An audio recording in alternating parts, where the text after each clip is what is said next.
A change of tack, and it's a big change of pace, of course. Let's talk tariffs. And much is made of it here in this country about the effect on Australia. And look, the bottom line is it's not going to be enormous.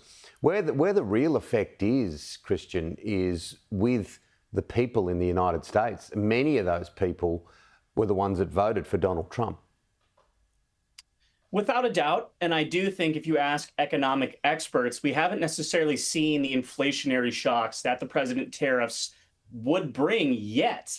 That's, primarily because he keeps kicking this thing down the line like he did earlier this week. Of course, we had this July 9th deadline. It was 90 days after the original announcement of these Liberation Day reciprocal tariff rates. But now, once again, Donald Trump has pushed this back to August. And there are some real world implications here. First and foremost, Donald Trump has been hounding Fed Chair Jerome Powell to cut interest rates ever since January. And Powell has said, we have to wait and see where the tariff rates actually end up if President Trump actually implements this entire reciprocal agenda in the first place. So because the president keeps pushing this thing down the line, we're going to see more foot dragging from the Fed when it comes to cutting inflation, when it comes to cutting interest rates to combat inflation. I think the other impact that you're seeing right now is perhaps some countries like Australia, close allies of the United States, who,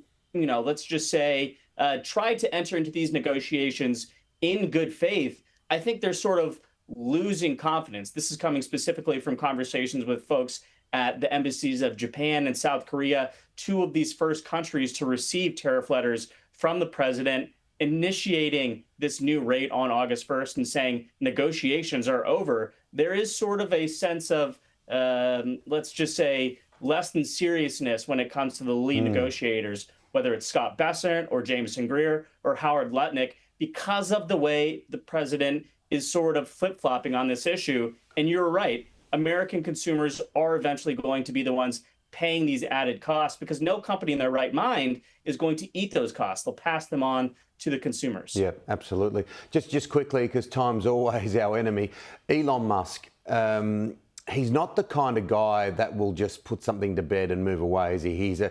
He will fight at his adversaries, and now the president is an adversary. How damaging can the richest man in the world be? I don't know how damaging he can be, but he can certainly, at the least, be a significant thorn in Trump and Republican sides come midterm elections next year in 2026.